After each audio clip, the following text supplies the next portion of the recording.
friends, thank you for stopping by Mimi's Mixed Bag. If this is your first video of mine, I want to welcome you. And today I'm bringing you a little trash to treasure St. Patrick's Day gnome. I've done several gnomes on my channel, and this project could be made into any theme. It just depends on the color of fabric and embellishments you use. This past summer on a camping trip, I found a little thrift store and found this bright green pack of children's knee socks, and so I saved it for this very project, and I'm going to use that as part of my gnome body. You can pick up little seasonal bandanas and fabric, all different types of places. This one just came from Target, I think last season. It's really cute. It says lucky you and lucky me. My Walmart even has seasonal fabric, but my Walmart stays wiped out most of the time.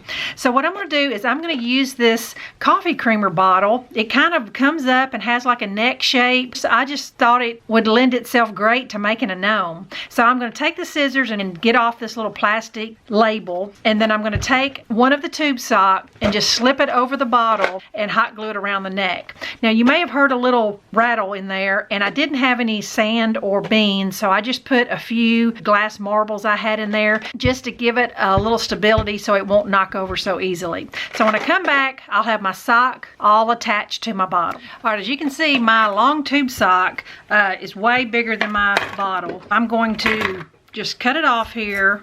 Probably even cut it off a little more. So I thought I was going to have to hot glue it in place, but I think it's snug enough on the bottle. I don't think I'm going to have to do that. So I'm just going to kind of fold it down a little bit. It's not going to show because all this up here is going to be covered with the hat. It gave a really smooth body shape. So I know I'm going to bring my hat down a little further. Just to give myself an idea, I'm going to measure the circumference of my bottle, and it's 11 inches. So I'm going to cut me a strip of fabric probably 12 inches wide. So I'd rather have too much than not enough. That'll allow myself to hot glue it into a 12-inch tube of fabric. Okay, I want to show you that I had enough of the first sock to go ahead and cover a smaller bottle. I won't show you how I'm going to finish this one on camera, but I'll show you at the end. My fabric ended up being right about 12 by 12, and it just all depends on the size of your bottle. I glued right sides together, just like you would if you were sewing. I'm going to turn it back inside outwards, and I'm going to make sure that the seam of my fabric, of my tube, is going to be the back of the gnome, because we don't want that seam to show. I'm just going to gather it up with my hands like you would a sock and slip it over the body, because my hat's actually going to flop over a little bit. I'm going to cut some little slits like that and then cinch it up, and that'll kind of give it a little pom-pom end to his little gnome hat. I just want to show you kind of what the front looks like. And this, here it is, just draped over like that. And you may have to cut your slits up just a little bit. And I just tied a little ribbon at the end. Your nose could be made out of a variety of things. You can ball up some aluminum foil if you have any kind of wooden bead. You know, I've even seen people grab up a hunk of the sock and make a nose. You can just find the back seat of a bead or anything. Now, part of the characteristic of the gnome is that half of his nose is covered, about half under the hat and half on his body. The last thing I want to do to the hat is I have some green rickrack here, and I'm going to hot glue it around the trim of the hat.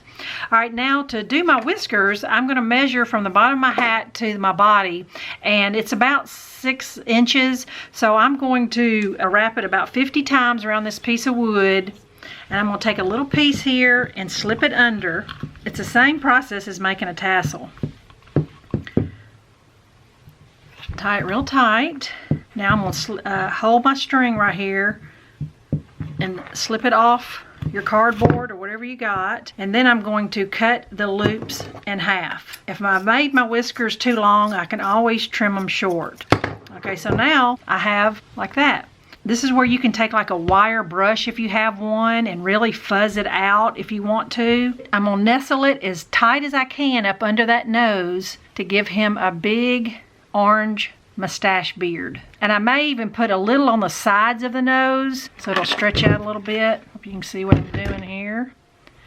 Since it's too long, cut off the extra down here at the bottom. I'd rather have, like I said, I'd rather have too much yarn than not enough. Kind of hold him up and shake it, and you'll see some wild yarn strings. I'm going to make me a smaller version of my little St. Patrick's Day gnome, but I'm going to make this one a girl. And I will go ahead and show you this, that I took 24 pieces 10 inches long and made some little pigtails. So I'm going to hot glue the pigtails up under the hat and do the nose and the hat the same way. This project is simple enough that I can just explain to you what I did and you'll be able to recreate one of these yourself.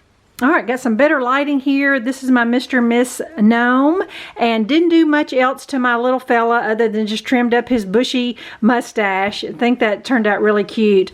Now, for my girl was a little different. You know, after I trimmed her hat and put her nose on, I hot glued her pigtails up under the hat. Now, I had just a little sprig of these dice, little beads. I don't know where I got them, but I thought that was the perfect necklace for her. But you could use pearls or any kind of little beaded necklace would be cute. Just glue up under her pigtails. She still had too much green, so I thought I would glue her on a little apron. Scrap fabric and some ribbon and tied a bow in the back, and she is complete. So I just love how they turned out. So with a little themed fabric, some scrap trim and yarn, and a pair of socks, you can make yourself your own set Mr. and Miss Gnome. Thank you so much for watching, and I'll be back in a few days. Bye-bye.